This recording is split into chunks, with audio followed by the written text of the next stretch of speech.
entertainmentbuddha.com.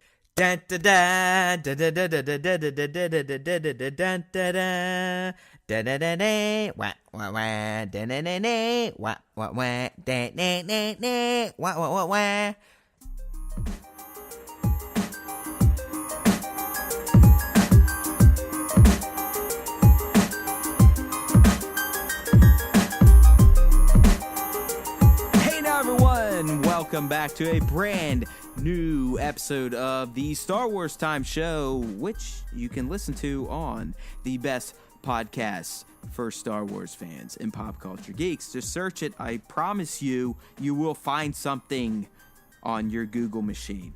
All right, so Nick and I are back to talk. Hey, guess what? All things Star Wars. And we've got a few interesting topics to approach tonight. And one, I can tell you right now, is probably going to cause me to have a borderline stroke. But we're going to save that for the end because we need to get through most of the show before I slump over my seat and can't see out of the right side of my eye. So, Nick, I mean, let's just say we got nothing on Solo. We have no current events per se in terms of like episode 9 shit, or I guess we do have a little bit of episode 9, but we're going to be talking about some old stuff, you know, a little bit of speculation on what's going on in 9, but also some shit rumors. Right, but also some stuff that we got from Tony Gilroy on Rogue One, which honestly I want to fight the guy over, but hey, we'll get there. So as a, you know, kind of kicking things off, and did you know about this movement for the recasting prior to this week? No, I didn't. So there's going to be two passionate topics that are going to be split between me and Matt on this podcast. So we're kicking it off with mine, and then we'll get to Matt's in a little bit. So the recasting that you just mentioned is in reference to recasting Leia in episode 9. And no, I didn't hear anything about it until you told me. But I mean, dude, if you I don't know if you actually checked out the petition, but that shit was filed before The Last Jedi came out. What? Yeah, that exactly. The news is not that it just showed up this week. The news is that it's gaining retarded momentum enough that months after the fact that it was filed, that it's now making its rounds in the geek press. Look, this is... I mean, go look it up. I mean, go look at the fucking... Yeah. Go look at the petition. It literally started... I mean, you can... If you read the description, like, we don't know what's going to happen in The Last Jedi yet, but we believe, regardless, that Leia needs to be recast as... We haven't mentioned this yet, as Meryl Streep. Yeah, I'm looking at it now. Or Meryl Streep as Leia. Yeah, I'm looking at it now. It's up to 11,500... But read the description, right? Am I not wrong in saying that they wrote that prior to TLJ coming out? Let's see. Just read the first few sentences. Carrie Fisher, who is well known as Princess Leia in Star Wars, passed away on December 27th, 2016. Her performance in Last Jedi, which is going to be released by Lucasfilm and Walt Disney this week. Yeah, so it's a week before the release of TLJ. So that was about almost 5 months ago. The point is, I mean, you and I, we are attuned with the Force. We are one with the Force, as Qui-Gon and Obi-Wan Kenobi would say. Yes. We never heard of this. No, because this was like dark, deep, dumb internet when this fucking first happened. And the fact that, man, I just, to me, this is the most ridiculous thing that you could possibly ask for. Because, one... let's flesh it. I don't know if we've even made it imperatively clear what we're talking about. This petition is not only let's just recast Leia. It's let's recast Carrie Fisher's Leia as Meryl Streep's Leia. Yeah. That's I think a very important nugget. Yeah, exactly. And here's one thing that I will say. All of my feelings about this are not in any way related to Meryl Streep. Like, Meryl Streep is a legend. She's clearly the best female actress of all time. Oh, yeah. I mean, it's not. I mean, there is no debate. I mean, this lady, I think she's won at least 3 Oscars, but she's been nominated for well over 20. Yeah, I mean, she's the best of the best. Like, if she's in a movie, basically, she's going to be nominated for an Oscar that year. Yeah, she just it's automatic. Like, she's been in Hollywood for a very long time, and she's an incredible most recent actress. The Post. Like, yeah, and I don't want anybody to think that my feelings about this recasting have anything to do with I agree. I agree. Yeah, I agree. I didn't, when you were shitting on it, I didn't think it was because of Meryl. I think it was because of your own point of views on the character. Yeah, I mean, in my opinion, yes, it's unfortunate that Carrie passed away and that we will never get to see. It's beyond unfortunate at this point. We have to admit, at this point, her death fundamentally changed this saga. Fundamentally. Yeah. Yeah. I mean, you can't gloss over it. No, I mean, it's... Leia was going to be the main in 9. Leia was going to have major moments with her son. Oh, yeah. It's gone. Oh, yeah. It's gone. But the thing...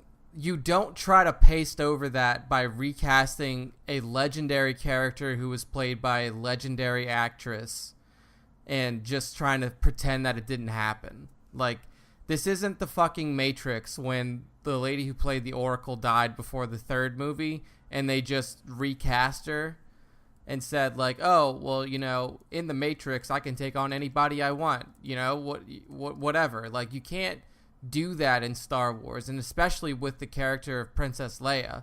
Like, you can't just take Leia, who has been, you know, who Carrie Fisher has portrayed for over 40 years, and say, okay, you know, this tragic event happened, so now this is what we're going to do.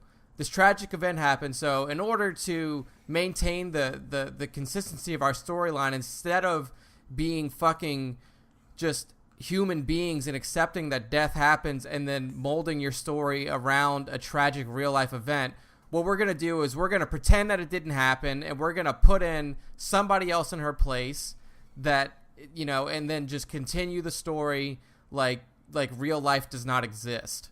Like, to me, that is the biggest slap in the face that they could have done to Carrie Fisher, to Billy Lord, to Carrie's memory, is to just recast that character without even having a second thought about it. Like, well, and mind you, this is a fan petition. Yeah. This isn't like fucking Lucasfilm saying yeah, it. but like, to me, so I mean Nick's ready to, I mean, if you can't tell by his passion, he's ready to fucking fight Lucasfilm right now. I mean, but like he's ready. He's gonna take on Kathleen Kennedy tomorrow in a fucking no holds barred we're gonna match. go, because if this thought has even passed her mind, tables, ladders, and chairs, cage match, baby, we're going off the top.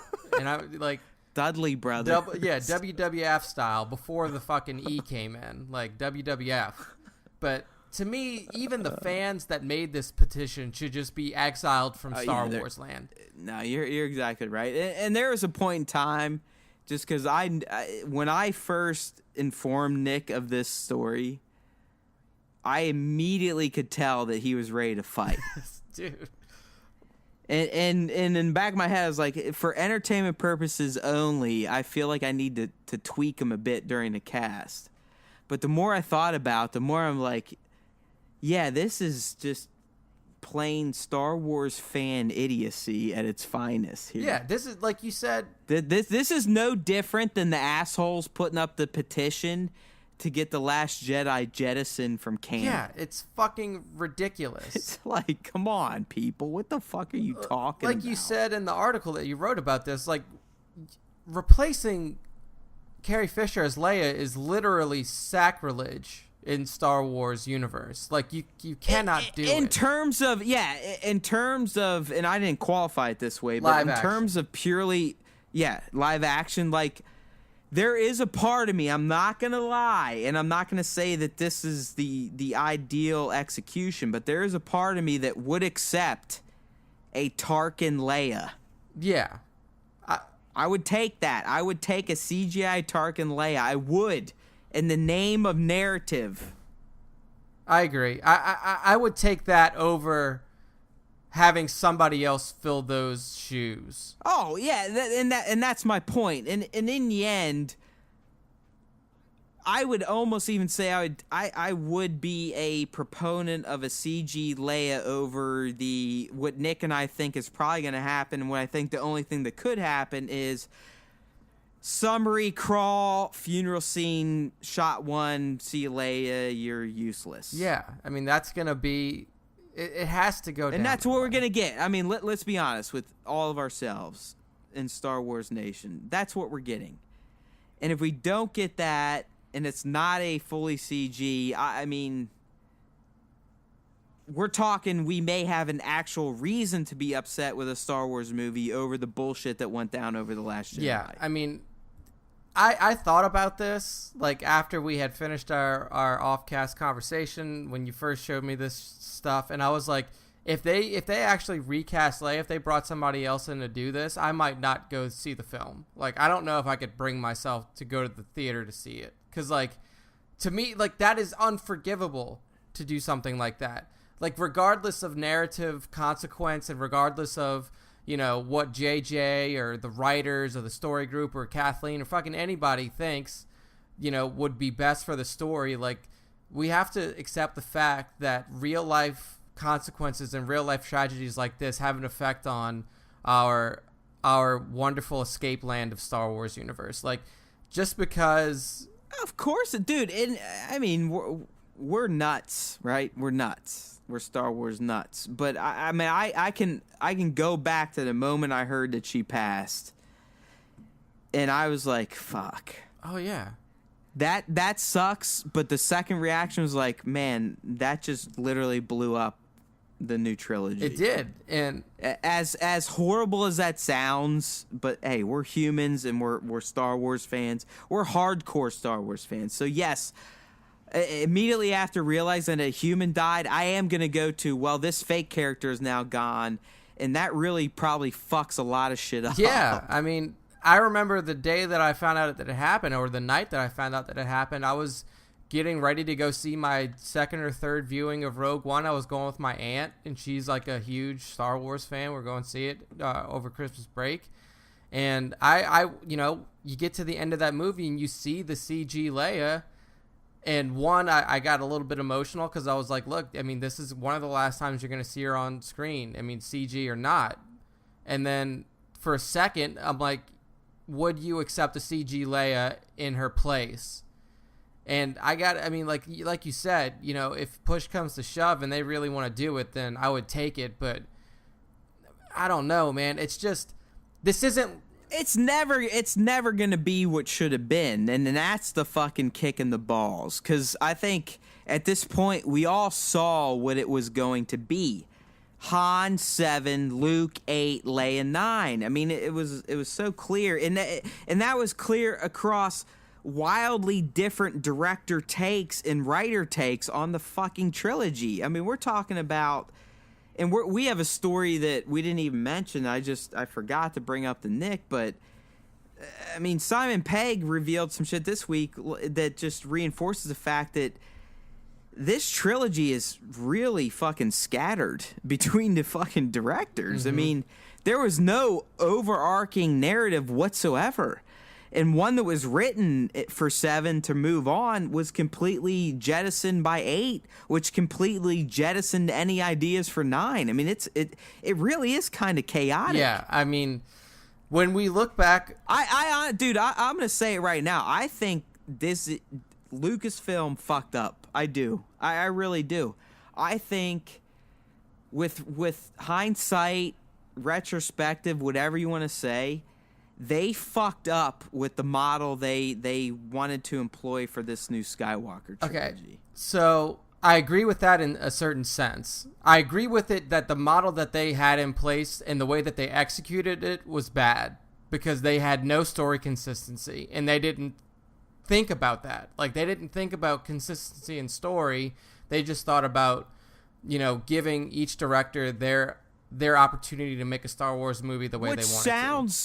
Sounds cool. It does sound cool. It does, but we've now seen, now that we have 2 and we can compare them, we have seen how vastly different the visions are, and I do not think that makes for a coherent trilogy. Yeah, I agree. Now, if they would have done it like we thought they were doing it, like before all this shit came out, where we thought, no shit. Yeah, where we thought like, okay, you know, you have 3 directors, or in this case, you have 2 now, but the story group has everything kind of locked down. Keyword story group. Yeah, I mean, what's the fucking name for if you're not actually controlling the story? You need a lore master, a gatekeeper for these tales that you're telling.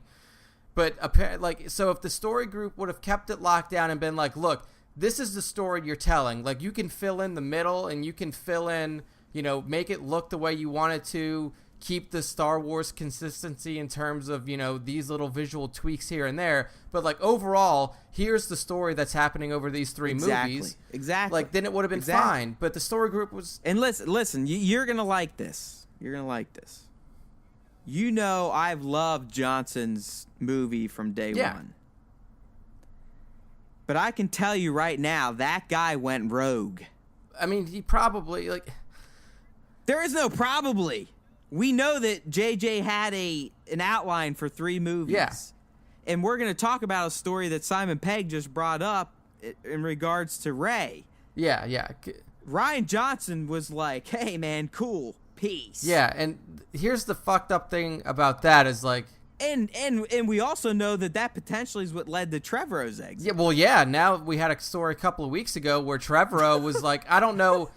So, like, I don't know how it worked. I don't know if, like, JJ had these 3 scripts written and then, like, or these 3 drafts for the 3 movies. No, and then... Dude, I think it went down exactly as we've been told. I think JJ put the work in, but in the end, the way Kathleen and team presented it to the directors, this is still your fucking baby. Yeah. Do what you want. Yeah. I do not blame Rian Ash Johnson at all.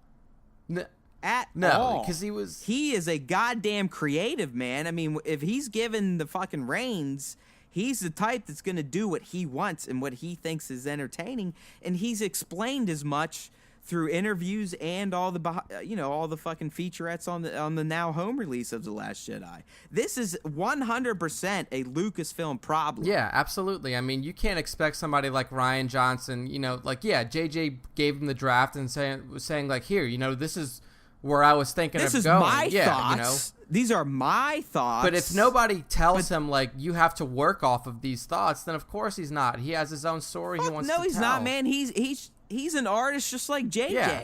So, in my mind, there's 2 ways to do it. You do it the 3 director way, and you have the story group be an actual gatekeeper, a lore master, or you just have one director.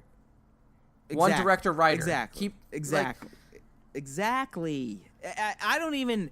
Here's the key. I don't even think it's a director issue. It's the writing. Yeah. Right? Because in the end, the director's a director. Their main job is to execute the writing. The problem is with this Skywalker trilogy is that the directors are the writers. Yeah. So they're writing what they want to shoot, and they're writing the story they want to tell, not necessarily what the group wants to fucking tell. And that's why Nick's saying, and why I've always said, what's the point of even having a Star Wars story group if they're not providing the overall plot points? I'm not saying they have to produce the nitty-gritty and the fucking scene detail, but I do believe that the Skywalker trilogy would have benefited from a general outline that everyone had to adhere to. Yeah. Because we have seen too many stories coming out of, well, this guy got fired because he didn't like the story that Rian wrote, or Rian basically took everything that JJ did and fucking kicked it over and lit it on fire. Yeah. I mean, what are we getting at here? Like, what are they achieving in that besides the descent that we have seen with The Last Jedi? And I love the movie. Yeah, and now you have to think of the position that JJ is in. Not only... He's so fucked. Yeah. He's so fucked. Like, not only has he lost who was going to... His vision. Yeah, but he's also lost a character that was going to be primary in this movie. So you have to try to not only salvage the story that you were trying to tell, or at least, like, just start from ground zero and be like, all right, well... people love it or hate it, JJ goddamn helped to create the entire vision for this trilogy. Yeah. I mean, without JJ... He was instrumental in the creation of Rey, Finn, Poe, Kylo. Like, if you haven't figured out yet, yes, this is a Skywalker trilogy, but no, it is not about your heroes from the OT. Get over it. It was never supposed to be about them. Yeah. And JJ kicked off these motherfucker stories, and then a dude comes in the middle and does what he wants. And they're both talents, and I love The Last Jedi. I'm telling you right now, it's in my top 3 or 4 Star Wars movies. But I don't see how you can get these types of creatives to come to a cohesive vision in the end. It's impossible. Yeah, Especially with something as big as Star Wars. It's impossible. Because these are guys drawing on their goddamn childhood stories just like you and I are when we get so excited talking about this shit on a fucking podcast. Yeah, I mean, I think when we look back on this trilogy, there's a lot of... all of us right now are still caught up in the moment. Like, it's still... Star Wars is fresh. It's on fire again. It's a freebie, mind you. This is all free shit. We never expected this. Yeah, I mean, after episode 3 ended, we were like, well, we're going to get cartoons, we'll get video games, and then, well, that'll be it. That's it. We were like, the maker's done. I mean, and he said as much. He was out. So, to get this, we're all caught up in the hype, and we're all just so looking forward to seeing the finality of the Skywalker trilogy or the Skywalker saga of films. But I think you're right, dude, when you said that, like, when we look back on this trilogy, we're going to be like, holy fuck, like, this feels like we're watching 3 separate movies that aren't even connected in some ways. Like, I don't know what's going to happen in episode 9. I don't know what JJ's plan is to try. I don't know if he's going to try to go back and insert some of his story that he tried to do in 8 and then also weave it back into 9. Right. Who knows? But I guarantee you will be able to tell when you watch this trilogy later in life, you'll be able to tell, like, okay, Carrie Fisher's death definitely had a giant effect on this story. Oh, I mean, come on, man. It's a black hole, and we all knew it would be, and it's becoming more and more real the closer we get to the production and then ultimately the finished cut. I mean... It was horrible. I mean, I've had nightmares about that scenario. I used to, when I was little, I'd be like, and mind you, if you listen to last week and my hate about the prequels, just listen to this statement.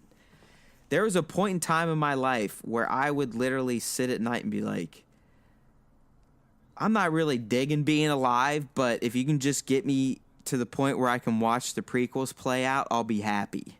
Yeah, I mean, that's... Like, I'm not kidding. I used to, like, cut bargains in my head. Like, hey, if I can live long enough to watch the Star Wars prequels, I'll consider that a fulfilled life, which at that point would have meant that I would have lived to the old age of 25. Yeah, I mean... Like, that's where I was at, and that's, like, how much I love Star Wars. Dude, there's... A lot of us have had situations like that or been in a spot where, like, Star Wars was the thing that maintained our sanity and maintained our... That's all I was looking forward to. I was like, well, fuck, it's a gift that we even got these prequels. So I was like, shit, if I can just live long enough to see the story play out. Because I genuinely thought the story was going to be awesome. Yeah. I honestly thought the prequel story had 1,000 times more potential than the OT. But now you know why I get so angry at it. Because it just completely let me down. Yeah. And I just think that this trilogy... it's fantastically done by the 2 directors that have done it so far. It's just going to feel so different than every other one. Yeah. For all of the flaws that the prequels had and how bad they were, it was still a coherent vision. It was a coherent piece of trash. I mean, there was consistency in narrative. There was a clear direction in what the director and the writers wanted with those movies. And you can't really say that with this new trilogy. I mean, we'll see what happens with 9. Like, maybe fucking JJ and Chris Terrio just write a fucking gem masterpiece that really ties all this shit dude, together. Look at if you just take timelines, look at the dramatic ending in shot of The Force Awakens and then the scene that followed it up, and it just, while it made sense in The Last Jedi, if you think it in a chronological timeline, it doesn't make sense. No. It's because you have this stoic reveal of Luke flipping his hood down, and then he just like slapdicks the lightsaber over his shoulder right after it. Yeah, I mean, I almost feel like The Last Jedi is gonna be the standalone of this trilogy. Like you'll watch it and you'll enjoy it for what it is, but I feel like because JJ's got control over 7 and 9, like. Oh, of course. Yeah, of course, dude. I mean, it has to. I mean, it goes back to our initial argument that, I mean, we're talking still about artists. And two artists are artists. And the reason artists are special is because they're unique. You're never going to have two artists that are exactly the same or share even remotely a coherent vision. Yeah, and I think. And that's, I mean, JJ and Ryan are both supreme artists. There's no fucking way in Earth X or Earth fucking 10 that they're ever gonna line up on their artistic visions. No. And here's the thing. It's unfortunate because it seems like this was like Lucasfilm without George and Disney's learning experience on how to do these series of movies. And it's unfortunate that it happened. And then, dude, the Skywalker saga. It is, and I've said 1,000 times, I never agreed with the fucking split. I always thought that was odd. Yeah, like you did. You were right from the beginning. You were like, man. I mean, from day one, I've been like, I've never understood why they decided to break this trilogy up between writers and directors. I mean, I can get if they want to give it to different directors, just like The Walking Dead or Game of Thrones is really never directed by the same person twice in a season, but DB and David are still writing the fucking shit. Yeah, I mean, I feel like they were trying to mirror the OT trilogy format, but they forgot that George was there. But George was still telling the goddamn story. Yeah. And you don't have a... I mean, yeah, he got kicked off the fucking camera after the first one, but he still wrote the fucking story. Yeah, to me, this is what probably should have happened. You kick it off with JJ and Chris Terrio, the writer-director duo. And then you could give it to... It was... Well, give it to Ryan. Who wrote the first one? Arndt still gets a credit. He gets a credit. Arndt gets a... For the overall landscape, he did, like, create a lot of the characters or had input. Yeah, I mean, Larry Kasdan, but it was JJ and Kasdan, ultimately, that refined it. Yeah, so this is what I think should have happened. If you want to give it to three directors. You just... Kasdan should have wrote the goddamn trilogy. You have JJ... directed right with Kasdan the first one, and then you have JJ and Kasdan stay on as the writers for the rest, and then you give the directorial stuff to Ryan and then Colin, but they have to direct the story that's written for them. Damn fucking straight, just like any other project a director would be hired for. I mean, obviously, like, who knows? Maybe Ryan wouldn't have signed on if he didn't have complete creative control. Well then, okay. That's fine. Yeah, that's fine. You get somebody else. Or... I mean, I'm in a camp that would have taken fucking 3 movies from J.J. Abrams and been a fucking happy fucking camper. Me too. So, I don't know what the decision-making process was like. I don't know if they went in and they were like dead set on like these directors, and they were like, look, if they want creative control, we'll give them creative control, and then that way... Well, if you believe her, Kathleen Kennedy she's on the record saying, once I knew this was a project, I was going to work with Rian Johnson. Yeah, so that was already made up. Her mind was made up. And it seems like Ryan, I don't know what the negotiations were. I don't know if initially they were like, you're going to direct it, but here's the story. And he said no. And then because of that, I don't believe it because he's such a fucking fan. Like, if you gotta watch the fucking documentary because I know you haven't yet. I haven't yet, but and you're going to hell. You're going to fucking force hell at this point. Dude, the guy, I mean, he's basically my age. I think he's a few years older than me. He might be 78 versus 80. Yeah. But I know him. I know how he grew up. Like, this is his life. This Star Wars made him who he is. He would have taken it on regardless if he was writing it or not. Yeah, probably. Yeah, I guess. I mean, you're probably right, but I just don't know. But even if he didn't, who gives a shit? I mean, yeah, Rian Johnson, great guy. Looper was awesome, but in the end, he's only made like 3 fucking movies. Yeah, exactly. It's not like we're not talking about losing Steven fucking Spielberg or something. So I don't know, dude. It's just such a weird. It's a weird circumstance with this trilogy. I mean, the movies themselves have come out fantastic.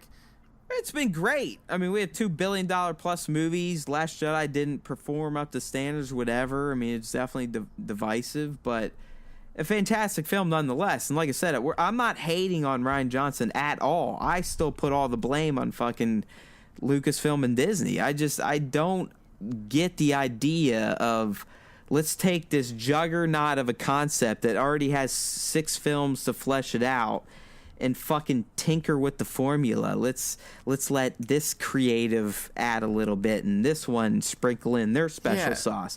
And we'll let this guy at the end put on the fucking the jimmies, you know? That doesn't work that way. And it especially doesn't work with fucking Star Wars that has 40 plus years of existence and history behind it. I mean, like, yeah, I mean, what the fuck are you talking about?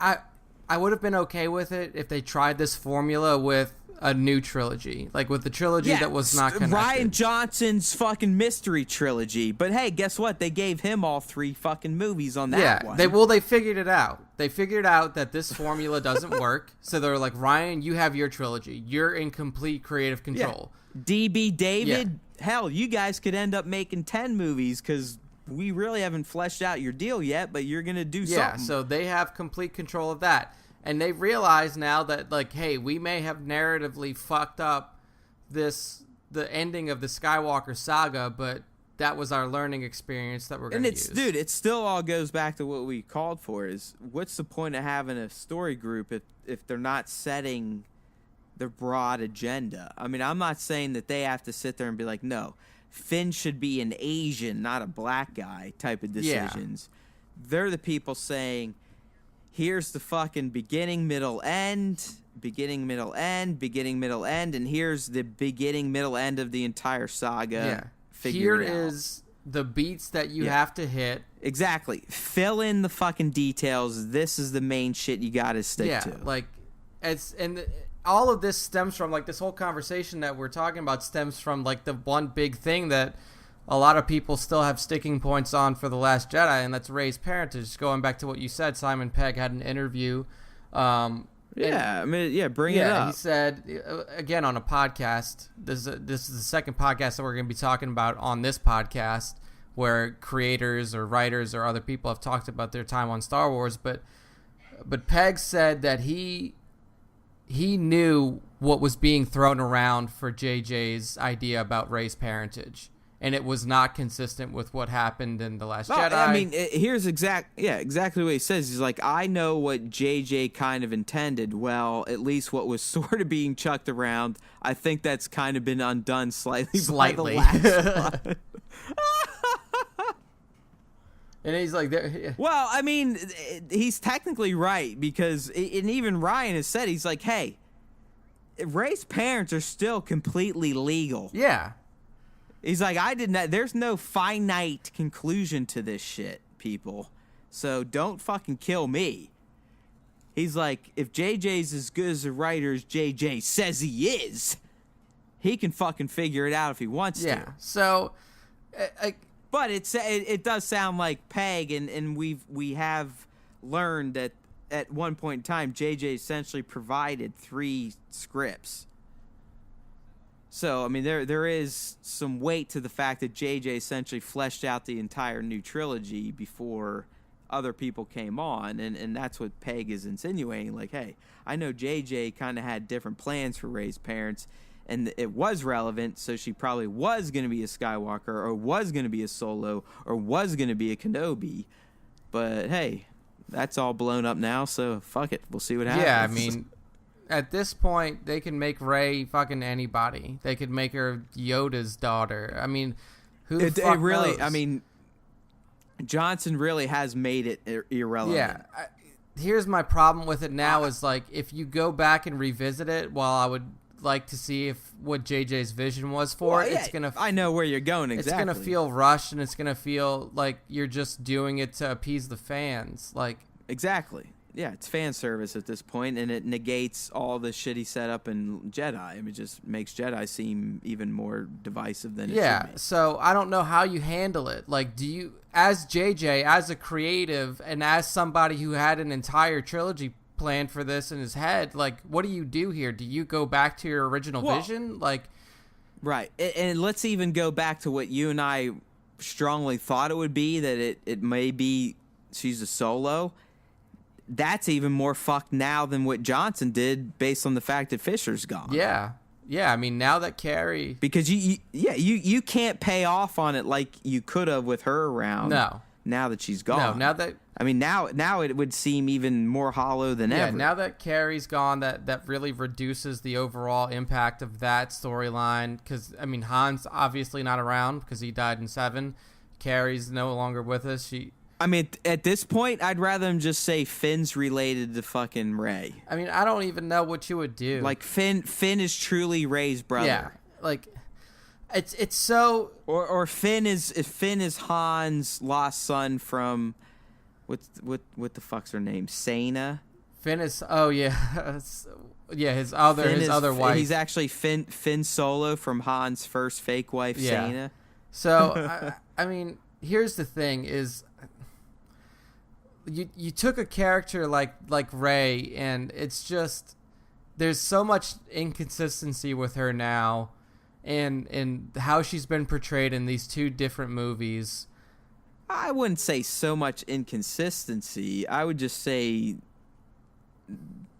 they kind of pigeonholed her backstory at this point. Yeah, I mean, I don't know. I feel like Rey was still presented as a very strong, female, powerful character in Jedi. She was. I mean, the way her character... But I think But, I mean, it's clear that they robbed her of any definitive history. Yeah, and, like, that's...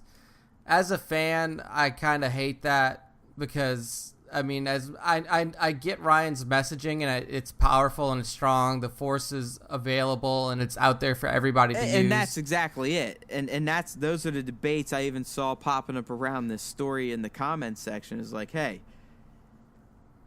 in the end, based on what we got, I hope this doesn't come to fruition, because what Ryan set up was that you don't have to be a goddamn Skywalker to be a Force badass, and that's the point. Well, see, like that was what I put in my initial review, is what Ryan did is he sacrificed, in my opinion, a better narrative for good messaging and, like, powerful messaging that's relevant to the times right now. Well, and it opens up the Star Wars universe. Technically, I mean, it opens it up beyond the Skywalker saga, because even before then, like, Rebels could get away with having Force-sensitive people, and obviously the prequel era, because it was commonplace back then. But you have to remember, I mean, the practicers of the Force were all but extinct going into the OT. No, yeah. And then obviously coming out of it, we still only had one. I mean, we had one known Force user in the galaxy by the end of Jedi. No, you're right, but I think that what's being glossed over here is the fact that, like, Ryan did 2 things that kind of worked at odds with each other. He in his interviews and stuff, he said that, like, there was this feeling that only Skywalkers could use the Force, and, like, it was the Skywalker family lineage thing. But then he also, and this was not just Ryan, but this whole new trilogy established the fact that Luke had an entire fucking academy of children that were Force users. An entire academy. Regardless of whether Ben destroyed it or not, he had an entire fucking school of kids that were Force users. So it's already out there. I agree. I agree, but I think the point is they were just, like, common bitches. They were basic. The point is that you can still find a Skywalker level Force user amongst the common folk. Like, you don't have to be a Skywalker to be a god, I guess is what I'm saying. Yeah, I can see that. I get it. But it's just like, if that's your message, if like you can be the most powerful Force user without being a Skywalker, and that's what you use, that's your messaging, and you sacrifice a really fucking strong narrative for that, like, I don't think it's worth it, honestly. Like, to me, I've never felt like it was a Skywalker well, I mean, thing. he said like he believes fundamentally that it would not be a strong narrative. It would be too easy to make her a Solo or a Skywalker. I heard, yeah. Like that would just be like, okay, well, whatever. I mean, that's so expected. Who cares? Well, I heard, yeah. I mean, I heard it, and I heard him say that, and I just disagree with him. Like, what? Like, I remember that thing because we talked about it on another podcast. But we're on the internet. You're not allowed to have your own opinion because if your opinion doesn't align with mine, it then doesn't. We have count. to fucking fight to the death. That's what happens. Exactly. But like, I guess like for me, I never really, because I was so into the old EU and like the old Republic stuff, I never even looked at like you hate women. You hate that women have taken a prominent role in the new Star Wars saga. Yeah. Right? I mean, that's what I'm. You're a big fan of the de-feminized edit. I'm right? waiting Where for it they to ripped come out out on all Blu-ray. female When scenes. is that coming out Exactly. 4K? Was there a release date? Nick pre-ordered it 4 I times. did. I'm gonna have multiple copies. I'm gonna hand them out on the street corners. Right. But I mean, like he won't even recognize that Carrie Fisher is a person.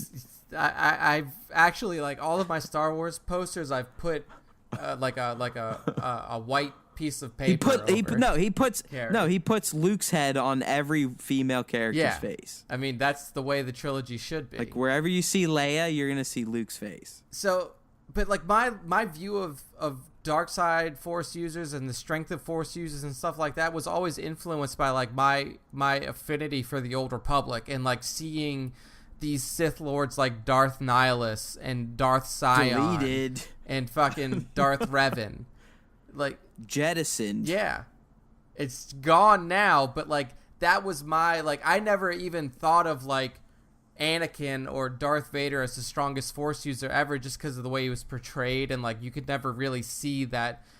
Okay, thank you.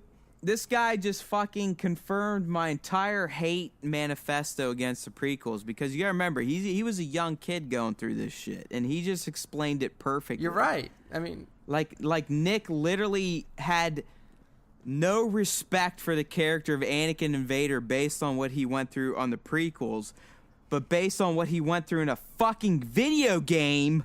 Yeah. That at this point looks like a bunch of fucking angles and cubes. He has more respect for characters that don't even fucking count in the goddamn Star Wars world anymore than what fucking Darth Vader was reduced to by the fucking prequels. As fucked up as that sounds, you're right. I mean, there you go, dude.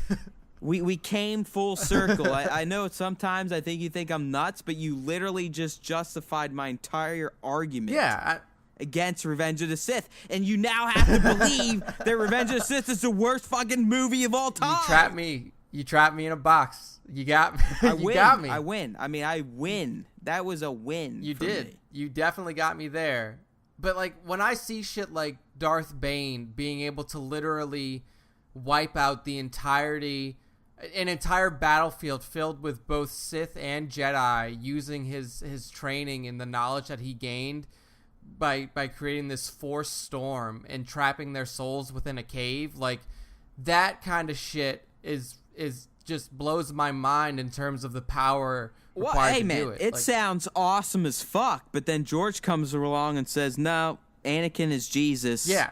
Fuck the rest of you. So you're nothing. So, but yeah, I mean, so in my opinion, I was never of the mind that like only Skywalkers can be super powerful. That was kind of what I was trying to get to. So like to me, and I can see that, but if we want to live in reality of what is considered legal or canon, you have to jettison those views. Yeah, you're right. You're right. So I don't know, man. I want to see what JJ does with this. I'm waiting for it with bated breath because I want to see exactly what he does. Like, does he just say fuck it like Ryan did and say, Ryan had his story to tell and he told it. Well, why should I have to fucking change the story that I wanted to tell because he did what he wanted to? He clearly didn't do that for my movie.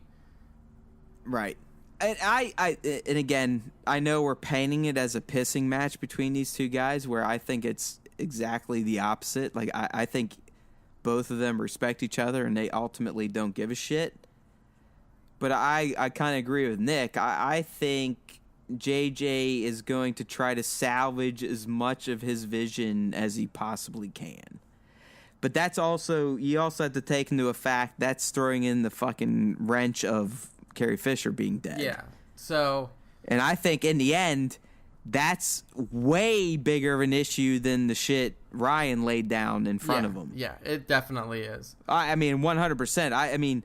I think Ryan made some pretty major changes to JJ's vision, but when it comes down to brass tacks, losing fucking Fisher is a death nail in any of the original visions JJ Yeah, probably and had. regardless, in making Meryl Streep Leia is not going to fix that. Like, it's not going to fix it. Oh, fuck. We're still on this topic. It's just to go back to it.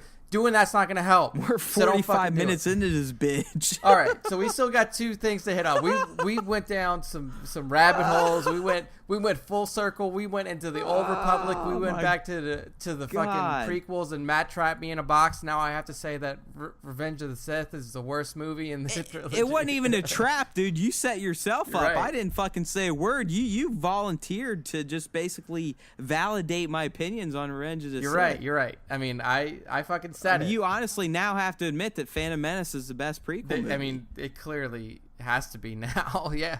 Yeah, you can't. You have no other argument. You just justified. Look, if I'm going to watch one scene from the prequels, it's going to be the Duel of Fates. I mean... Damn straight. Great music, great fight. So, there you go. And it's not just two slapdicks waving their swords around like dipshits. Yeah, there's some weight behind it. What? Just watch that fight again. I'm telling you right now, it's horrible. They swing at their sabers a lot and never. There's one scene when they're in the control room where Anakin murders all the fucking separatists, where they literally don't even come close to touching each other and just take their arms and go like do figure 8 shapes, like wow wow wow wow wow wow. Wow. It was very flashy, and there was a lot of cool movements in it. Of nothing. There's a lot of nothing happening. Yeah, no. All right, man. So let's move on to the future, and that's looking forward to Star Wars Episode 9. So this week we got I don't know some insights from our dude John Boyega, who, by the way, is turning into one of my favorite young actors right now. Yeah, dude, you're a big fan of Pacific Rim 2. I haven't seen it yet. Yeah, I did. I'm not lying. Nick and I were talking about it earlier, and he hasn't seen Uprising yet. But when the trailers first started coming out for Pacific Rim Uprising, I was like, man, this looks fucking dumb. You know, I was like, I enjoyed the first one because it was something new. It was big robots and big monsters. But when I saw the trailer for the second one, I'm like, this almost looks like Mighty Morphin Power Rangers from like 1992. Like when I was in middle school, like watching it before I went to class. But when I watched it, I'm like, and by the end, it's like, man, this is fucking really good. This is really good. And then it is like, Boyega is 90% of the reason why this movie is as good as it is. I mean, the guy is a talent. So anyways, he was at WonderCon promoting Pacific Rim Uprising, but of course, being at a geek festival, he was asked about Star Wars stuff. And in particular, he was kind of asked about, has he read the script for 9 yet? Because we know it's finished, but he actually said, and I'll quote him, I haven't read the script for episode 9, but Daisy did shoot me a text saying, oh my gosh, I just heard from JJ, and we're back together. And then, Boyega says, that's what I'm really excited about, is that Finn and Rey are back together again. Yeah. I mean, I feel like that was set up really well at the end of 8. Obviously, you have the entirety of the rest of the Resistance on Falcon, but, like, that was the meetup that everybody was waiting for. Like, that was Finn's entire character arc from beginning to end was, like, figuring out his role within the Resistance and then also getting back together with Rey, and that finally happens. I mean, they're Luke and Han. Yeah. I mean, they're the best buds. They're like, throw in Poe there because I feel like strangers that met on by chance and then got involved in galactic conflict. Yeah. So if you throw in Poe, I want to see where, because it's going to get interesting with actually not just those two, but there's 4 characters that's really within this circle of friends or whatever the fuck you want to call it. That's really going to be interesting to see develop in 9, and that's adding in Poe because he's an essential part of that team because Poe and Finn are already very close. We already know that. Well, let's be honest. Based on the real life circumstances we're presented with, Poe almost has to become the de facto leader of the rebellion. Yeah, I mean, there's nobody else to take his place. I mean, who to take Carrie's We're place. talking about by the end of Jedi, we had like 10 of them. Leia's probably going to die in the opening crawl. Yep. I mean, Poe is probably going to be the fucking main military guy. Yeah, he's got to be. I mean, you have no holdo. The only other thing that you can... And he could be banging Rey. I don't know. Really? Poe? Oh, man, I felt like that introduction was so clearly like, let's make sure these two meet on screen. I feel like there has to, like, it's definitely important, and that's what I was saying. Like, having that trio of people together is very important just to mirror the trio that was together in the original trilogy. Yeah, I agree. I've never looked at Rey and Finn as being like the couple, though. And it has nothing to do with white and black, you psychos that may be thinking that. I've never felt that way. And I could see a Rey and Poe more than a Rey and Finn. I could almost see a Poe and Finn. Like, there seems to be a lot more romantic chemistry between those two. I know there's people. Yeah, I agree. I mean, I know people are calling for that, but it's not gonna happen. Like, I would like. It's Disney after all. I mean, Disney pretends that it's all fucking inclusive and shit, but it's not. I mean, I don't think that they're gonna use Star Wars as like they're not gonna take that risk. Well, I mean, dude, look back at the original trilogy. I mean, if you can revert yourself back to when you first saw it, did you ever really think it was just purely going to be Han and Leia? I mean, you always thought Luke had a chance. Yeah, exactly. You thought Luke had a better chance than Han. Yeah. Fuck. Anyone did. I mean, when she fucking kissed him on the bridge after... Come on. Yeah. I mean, she liked him. She clearly liked him better in A New Hope. Oh, yeah. And at least through a good part of Empire, you felt like she was way more into Luke. Yeah, I mean, it wasn't until, towards the end of Empire when they started spending... I mean, well, obviously, towards the end of Empire. I love you, I know. I look at it this way, and this is how I kind of saw their meetup. I mean, Poe is, like, supreme in his trade, and Rey is supreme in hers. So they just have that built-in respect. I agree. But... God, like, I don't know. I just feel like there has to be something between Rey and Kylo that makes their ultimate showdown, well, of course, I mean, semi-interesting. Right. And you have the Reylo shippers. I mean, you have the shippers out there. I mean, it's a very big movement in this new trilogy. Well, I'm not going to deny it. I feel like that was pretty, like, Ryan tried to set that up. Like, that scene in the elevator, all the forced connection between those two, whether it be orchestrated by Snoke or not, like, they were in the fucking cave. Well, they got close, but in the end, and they admitted to each other, they both had very distinctly different visions of their relationship. Oh yeah, but like Rey saw Kylo actually redeeming himself, where Kylo saw Rey joining him. Oh yeah, I mean that part of it. And they both believed in their own narrative. Yeah, that part of it was different, but the part that was similar is that they were both by each other's sides. I mean, under different circumstances, yes, but I still feel like she willingly gave herself up. Yeah, like she to him. Like she trusted him enough that he wasn't gonna A, kill her as soon as she showed up, and B, ultimately let her perish to Snoke.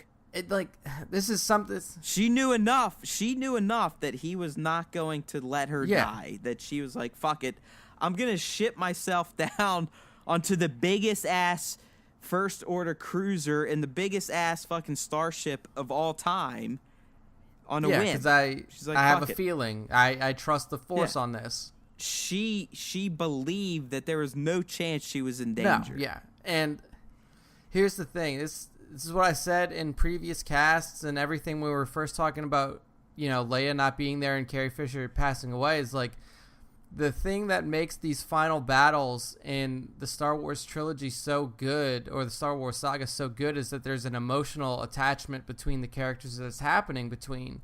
Like, if we go into this final showdown that's ultimately going to be Rey versus Kylo in some way, and there's no emotional attachment, it's going to feel hollow, and it's just going to feel not good.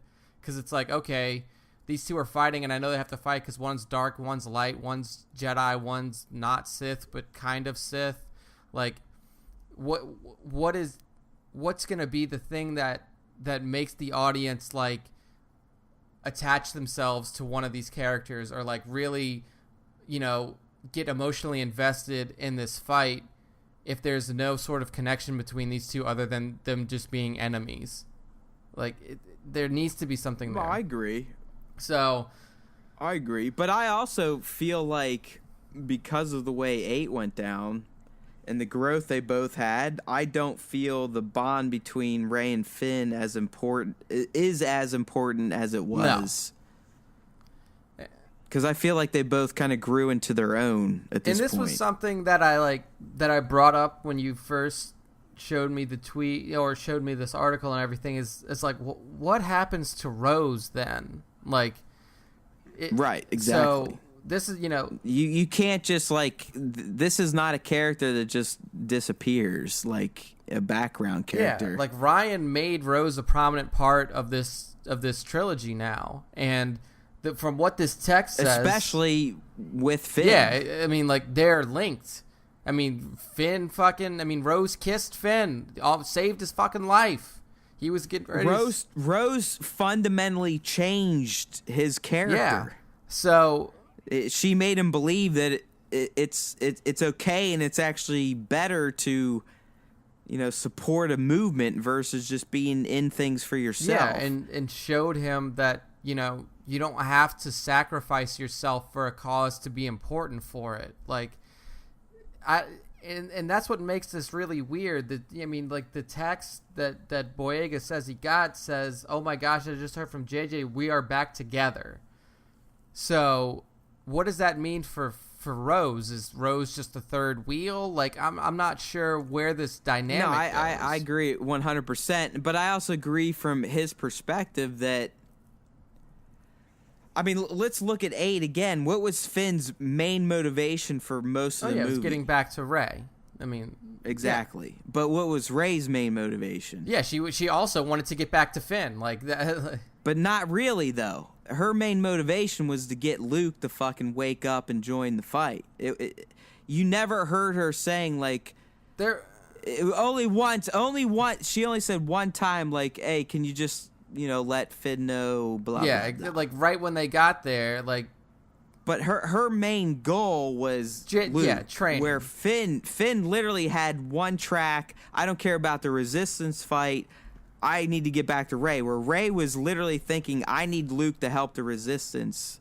She was thinking big picture, where Finn was only thinking immediately what would make him feel good. Yeah, but you're right.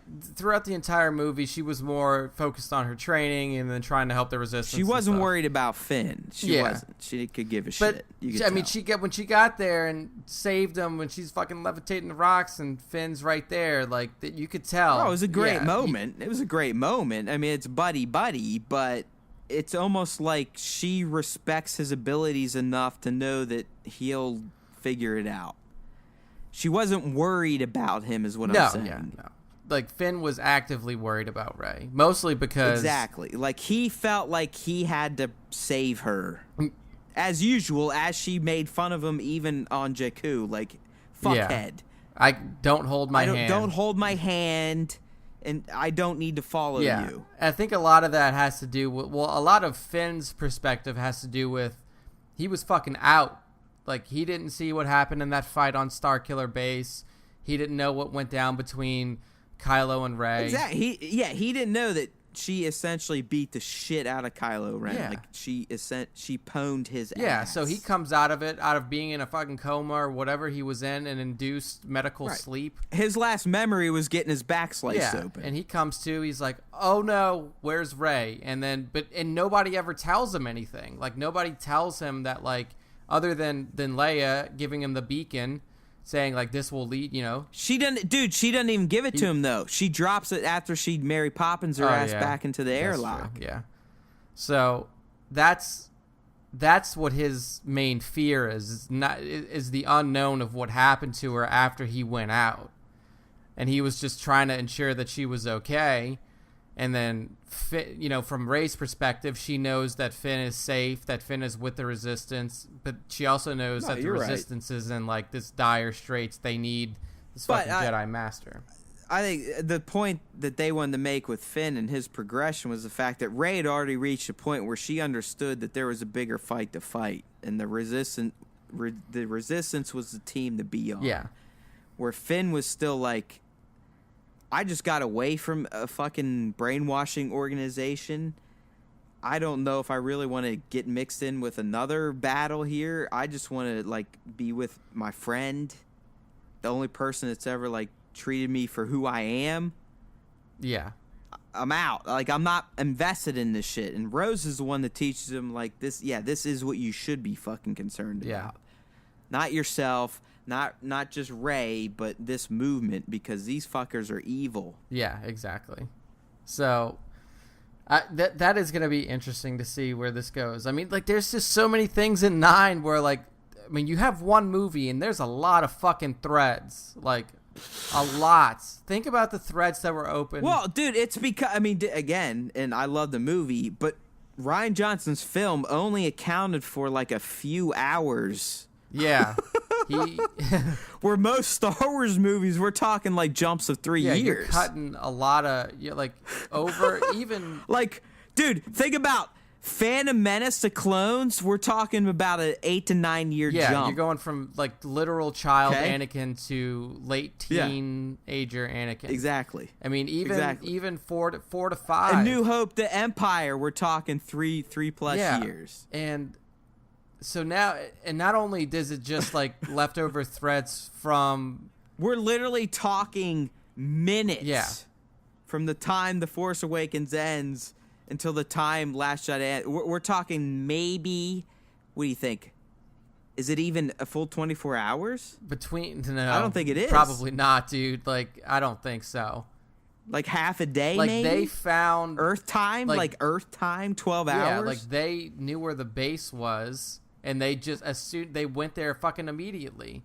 Like, the First Order jumped on that base right away. And I know for a fact it was not more than 24 Earth hours. I think that's what... There's no way. Yeah, I think that's what we were talking about when it first came out. It's like, that happened within 24 hours of the end of Episode 7. So... Not only do you have all of... Well, no, I'm not even saying that. I'm saying the entirety of even its plot was no more than 24 hours. Oh, no, because, I mean, like, the entirety of the plot was wrapped up within Finn and Rose going off to whatever planet, to Canto Bight, and then also coming back within the span of the same day. But here's the tricky thing. 16 hours. They had 16 hours of fuel. But time...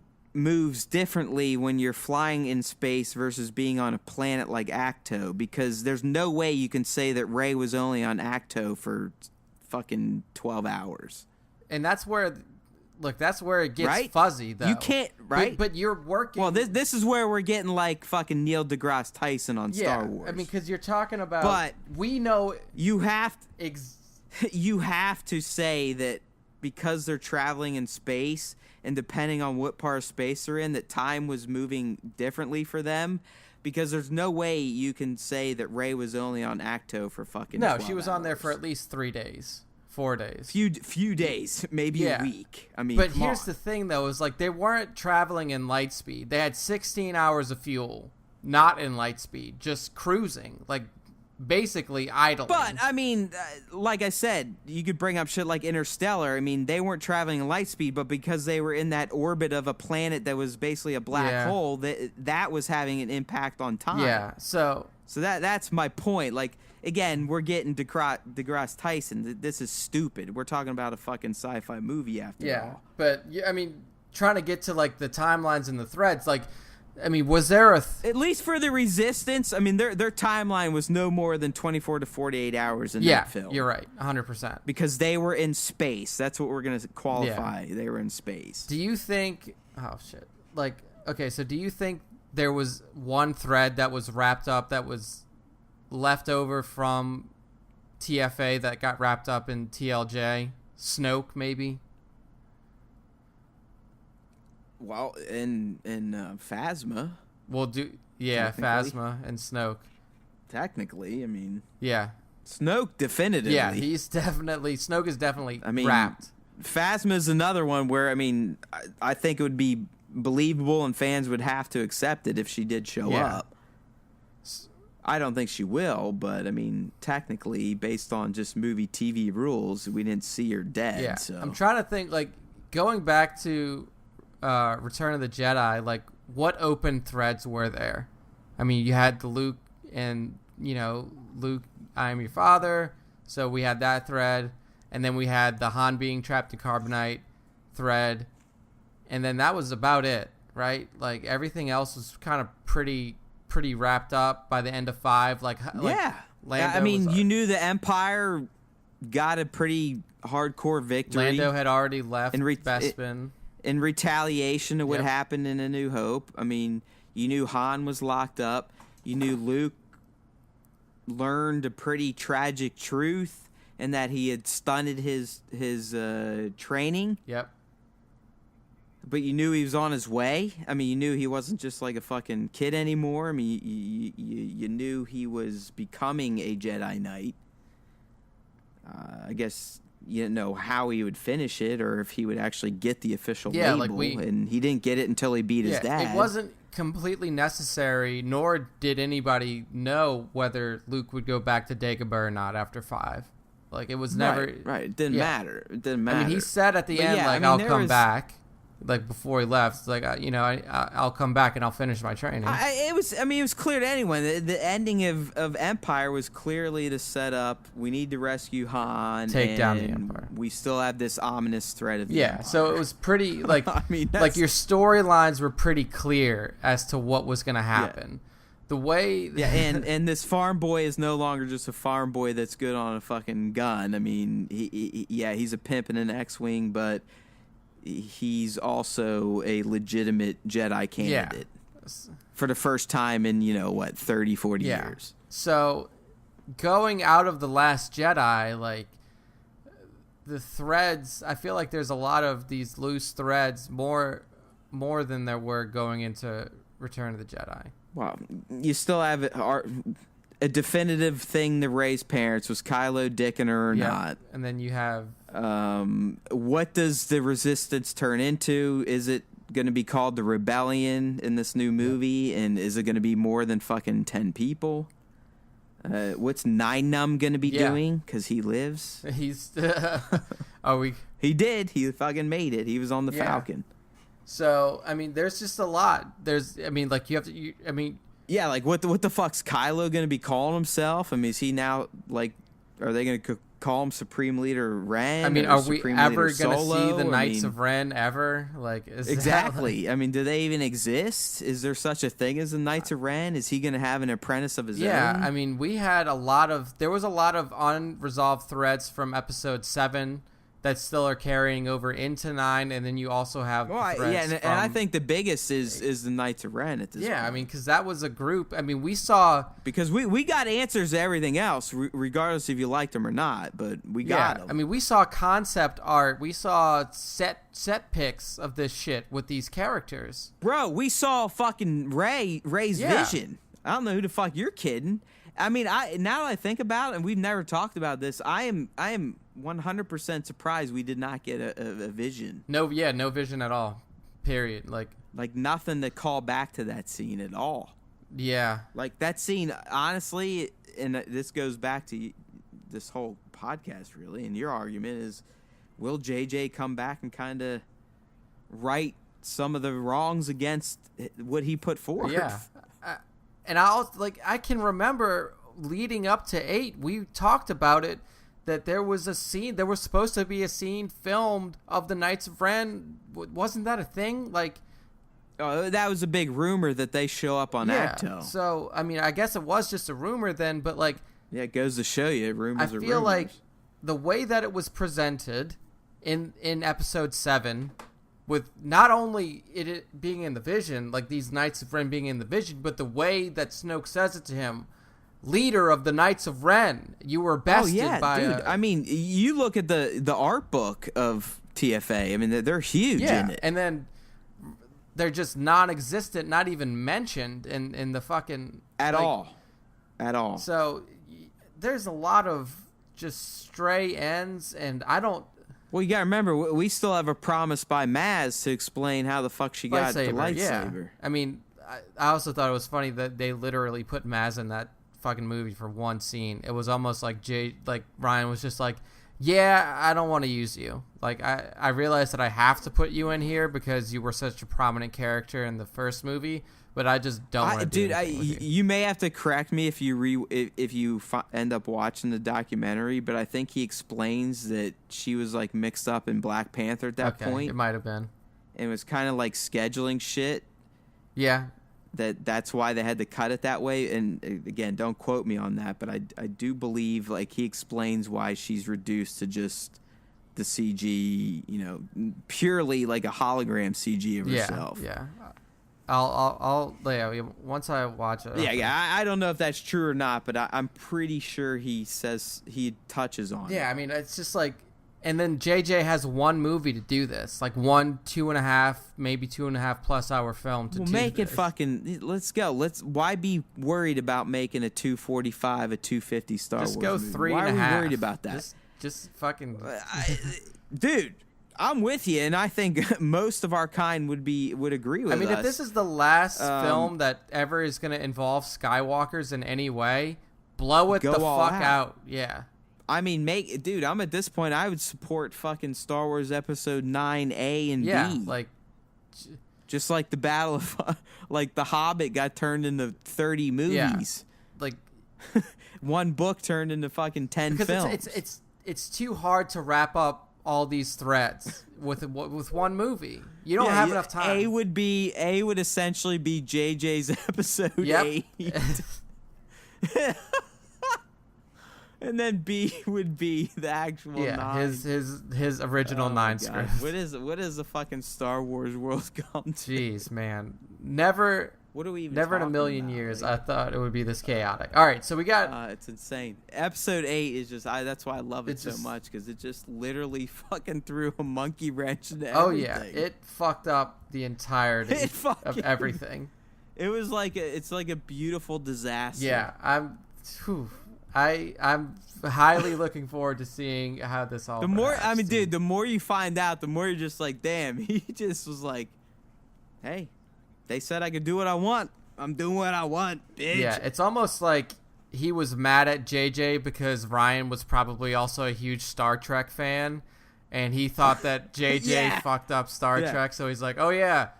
You fucked up Khan, you motherfucker. Yeah, so this is what I'll do. I really didn't like your Star Trek, so I'm just going to fuck up your entire vision for this Star Wars trilogy. Have fun with that, motherfucker.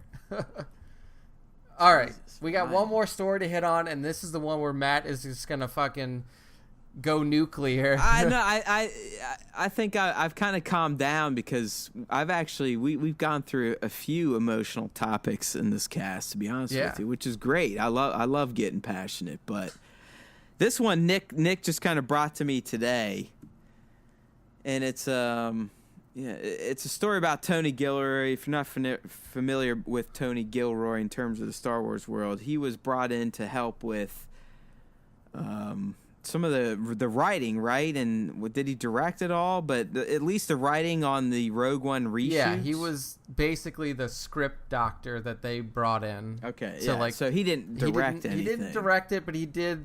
He did the rewrites. He provided new scenes to write. New scenes, okay. yeah. So we really didn't hear anything from Gilroy after his time. Yeah, nothing at all. We just thought he was good. Came in, helped a bit. We all saw Rogue One, and I think we all generally enjoyed it. Yeah. So there's nothing really to think about. But apparently this week, Tony was asked to kind of expand upon his role in Rogue One, and if you'll let me read a quote here, you may kind of get an idea of what type of man this guy is. So, he hasn't said shit about this until, I guess, recently this Monday, he was in an appearance for the Moment with Brian Koppelman podcasts. Awesome. And he was asked about, so he says, if you look at Rogue, all the difficulty with Rogue, all the confusion of it, all the mess, and in the end, when you get in there, it's actually very, very simple to solve. Because you sort of go, this is a movie where folks just look. Everyone is going to die. So it's a movie about sacrifice. And it just, like, I don't know if you could get that from the tone the way I was reading it, but you can already kind of get the type of guy that Tony is. Yeah. Yeah. And he's kind of a fucking douchebag. He's pretentious. He's probably one of those people who, like, does work like this begrudgingly because he's like, well, I'll get paid for it. Here's another quote for him. I came in after the director's cut, so after Edwards had already done his final cut. And he says, I have a screenplay credit in the arbitration that was won easily. So he fucking sued Gareth Edwards, essentially. To get a screenplay credit. Or Disney or Lucasfilm. Yeah, because he came in, we don't know how much he did on reshoots. It's basically Well, I mean, Nick, if you read the sentence above that, I guess Ben Mendelsohn, who plays Krennic and he plays fucking Sorrento in Ready Player One, but apparently Ben's been on the record saying it's an enormously different version of the film. Yeah, well, we know that Gilroy came in and redid the entire ending from what we know. Like, he came in because Disney was unhappy with the way that this movie was ending. They didn't like the way that the characters were wrapped up, or however, whatever their gripes were, they didn't like it. Well, I mean, it was revealed that they eventually make it into space. Yeah, like they made it off planet. Because, I mean, you even saw in some of the trailers, Jin's running with the fucking data disc in her hand on the beach. Yeah, like they get out of the spire. They get, I guess they make it off planet, and then they might have the showdown. Who knows? Maybe they fucking deliver it to the Tantive 4 and then they get blown up after that. Like, who the fuck knows? But Disney didn't like it, and in came Gilroy, and here's the quote where... Okay, yeah, move on to why this guy's a fucking ass. Exactly. So here's what he had to say. I've never been interested in Star Wars ever, so I have no reverence for it whatsoever. I was unafraid about that. And they were in such a swamp. They were in so much terrible, terrible trouble that all you could do was improve their position. Oh, my God. Just stop right there. What a fucking pompous asshole. Yeah. What a dick. I mean, listen to that again. Nick, you read it so well. Do it again, please. I've never been interested in Star Wars ever. Listen to this. So I have no reverence for it whatsoever. I was unafraid about that. They were in such a swamp. They were in so much terrible, terrible trouble that all you could do was improve their position. Like, what a dildo. I mean, who is this guy? Who the fuck is this guy?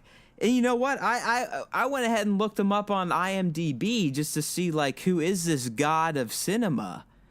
And if you look at his credits, he ain't fucking dick shit. I mean, who the fuck would ever claim a credit for the Great Wall? Like, this guy honestly is proud to say that he wrote the screenplay for the Great Wall. If you've seen that, you know what I'm talking about. He's also a main force behind some of the Bourne movies. If you honestly think those are good movies, I can't help you. But anyways, he's still an asshole because those movies are terrible. That's it. That's all he's done. That's all he's done. The devil's advocate is the only thing I can give this guy credit for as being somewhat entertaining.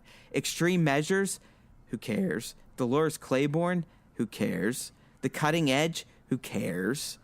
All the Bourne movies, nah, who cares? Give me James Bond or fucking Ethan Hunt. I mean, really? Like, who's this guy to fucking sit here and say, like, Star Wars is this some fucking basic-ass franchise that, oh my God, thank the Lord that fucking Jesus himself, Tony Gilroy, came down and sprinkled his fucking pixie dust on a movie within the franchise to make it somewhat tolerable for all us dopes that like the Star Wars saga so much. Who the fuck is this guy? He's just...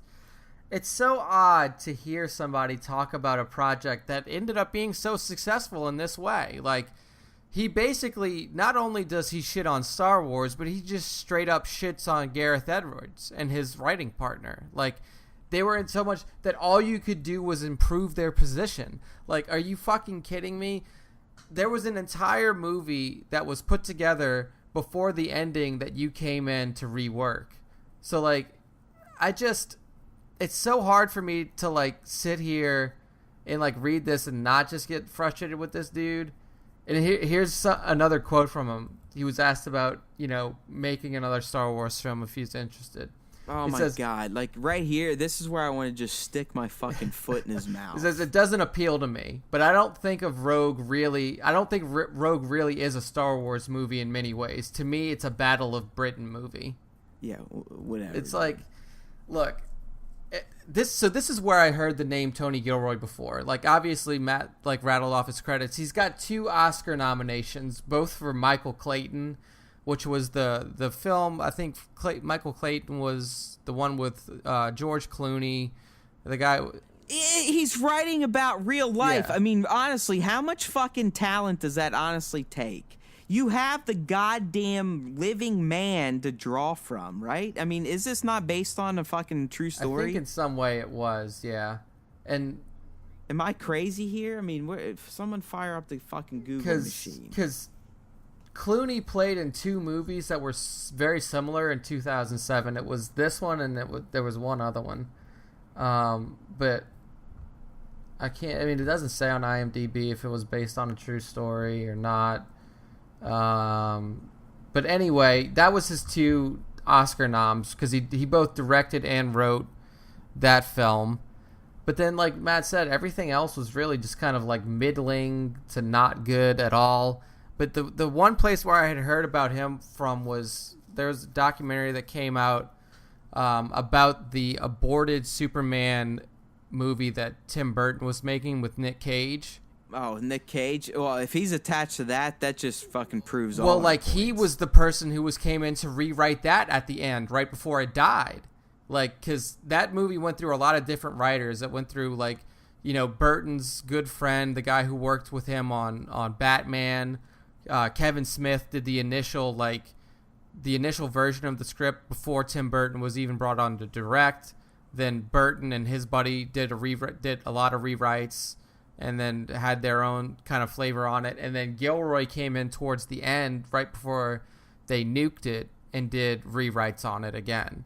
So he was in that documentary talking about, like, what his kind of, how he saw it, what his vision was for it, and stuff like that. Yeah, but, well, let's not give this man too much credit. Because even if you look at his IMDb, I mean, he looks like a fucking dildo. He doesn't... He just looks like an ass. I mean, he looks like the prototypical Hollywood asswipe. Yeah, and it's just so odd to me because, like we were saying, Rogue came out 2 years ago now, almost 2 years ago. And by the way, his dad was a Pulitzer Prize winner, so nepotism. Oh yeah, Frank D. Gilroy won Pulitzer Prize. Pulitzer Prize winning playwright, director, screenwriter. I wonder how his son got into the biz. I bet he really worked for it. Get the fuck out of here, Tony. It's just so weird. You wait over a year to voice your opinions on this, and then the way you do it is on some like podcast. Yeah, what a dickhead. On a podcast that no one gives a shit about. Brian Koppelman, I mean, What the fuck's that guy doing anymore? Yeah, so it's just a fucking... It was such a weird story to pop up, you know, in the middle of, like, towards the end of this week, and it was like, just literally, the guy just fucking shit on a movie that not only got him... he got nominated for... I mean, like, it's not like a fucking Oscar or Grammy or Emmy or anything like that. It was a Saturn Award. But still, like, you get nominated for an award for, you know, your contributions to writing that film, and then you just come back and say, like, all that shit about it. It's just so fucking weird. I don't get it. Yeah, dude, this was a very fucking odd story to pop its head up at the end of the week, but guess what? Fucking that movie made $1 billion, 85% fresh on Rotten Tomatoes, and it just proved once more that Disney kind of has their head around how to make Star Wars. It's just shitty. I mean, it's the same stuff that surrounded The Last Jedi. It's like, why does everyone just feel like they gotta tear down Star Wars anymore? Yeah. I mean, I guess they, you know, when you say something about Star Wars, this happens, though. Like, it is like humans just naturally want to fucking destroy stuff that they love and the stuff that's achieved greatness. We can't let anything just be great. It's like we all just want to live in shit. Yeah. We literally, at least in America, we just want to fucking live in hate and shit. We just want to fucking be pissed and angry all the time. Yeah, so we take... That's all we want, dude. All we want to do is fucking hate. We take every opportunity that we can to voice our displeasure and our hate about things that we don't enjoy. And Facebook and Twitter are the downfall of humanity. Yeah. They are, man. I'm telling you right now, you can take that to the bank. We've already seen what the fuck's going on in Facebook. I mean, Twitter, I think, is almost worse because they essentially let fucking neo-Nazis have a legal platform. Yep, they're like, oh, we can't do anything about that. I mean, it's like, what the fuck? Yeah, what do you mean you can't? Our fucking...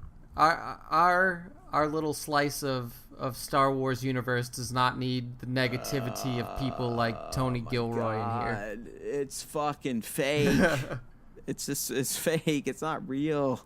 It's just supposed to be a fun place to think about. Exactly. So don't fucking give us your shit, Tony Gilroy. You can go back to writing another Bourne movie or whatever you're gonna work on next. Just stay. And the best part is this asswipe probably made millions of dollars for his fucking input. Yeah. So his genius input. I would like to see a Gareth Edwards cut just to see how it ended. Like, if that's where the primary differences lie. Yeah, and I'd be the first one to say, like, hey, that fucking sucked. Yeah. Tony is a hero. I would be the first one to admit it. But we're never gonna see that, so let's.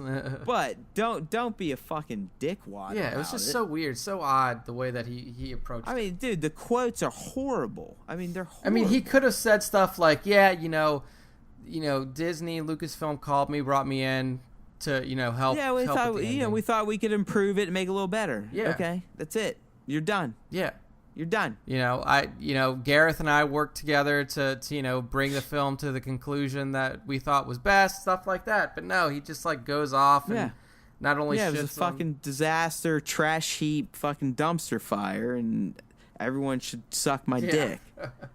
That's essentially what he says in, a few words or less. Give him complete story control over Star Wars. Oh my god, yeah, you might as well write episode 9 too. All right, I think we've hit all of the beats for this week. Fuck. That was I mean, we had a lot of emotional topics. You called it before we even went into this one on this podcast. A lot of heated debates. Yeah, you never know, man. But anything else we got to hit on before we bring this to a close? I mean, outside of the fact I'm going to sneeze again right here. There we go. For all of you who are fans of, it's my midichlorians fucking acting up right now. They're rebelling against you. No, I honestly, Nick, I think I think there's a good chance by next week we're talking something solo. We have to. Like, I mean, so I do.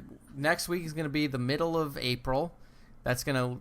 And I called that last cast. I was like, I strongly believe we're getting something solo-centric, trailer-ish pre-order by mid-April. Yep. So it's coming to that time. We'll be 14th, 15th of April around next week when we're recording. So look... Just trying to think if there's like any... Events? Any big TV events that would make sense to... I mean, would the NHL playoffs qualify for... Probably not. Not in America. I just don't think so. No, yeah, that's not... It's not big enough in the U.S. I mean, basketball playoffs haven't started yet. I mean... But they got to be close because, I mean, they're right in line with the NHL. And I know the NHL is literally a week away. I think they may be like a week ahead of the NBA. Yeah. When's the NFL draft? That's later in April, right? Yeah, like last week, I believe. So. But that I mean, honestly, that's not a bad idea. I mean, draft time. It's because I think it's ABC owned. Yeah, ESPN. Like it's all right, Disney. Exactly. So. Right, and that they know at least for the first round, which would be a Thursday. And I think you hit it, dude. I think you got it. Which is still going to push it till the end of April, though. Yeah, we would have another. But I think your logic is spot on. I think your reasoning is correct. I mean, unless they do it, because I mean, dude, it'd be a Thursday night first round. You're gonna have a strong draw.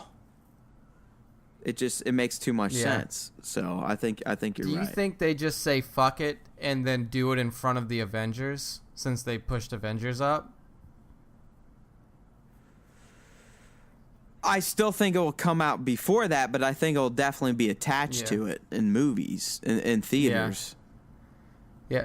Oh, yeah. I would be... Yeah, I think a new solo trailer will be playing before the April 27th release of Avengers. Yeah. So we'll see.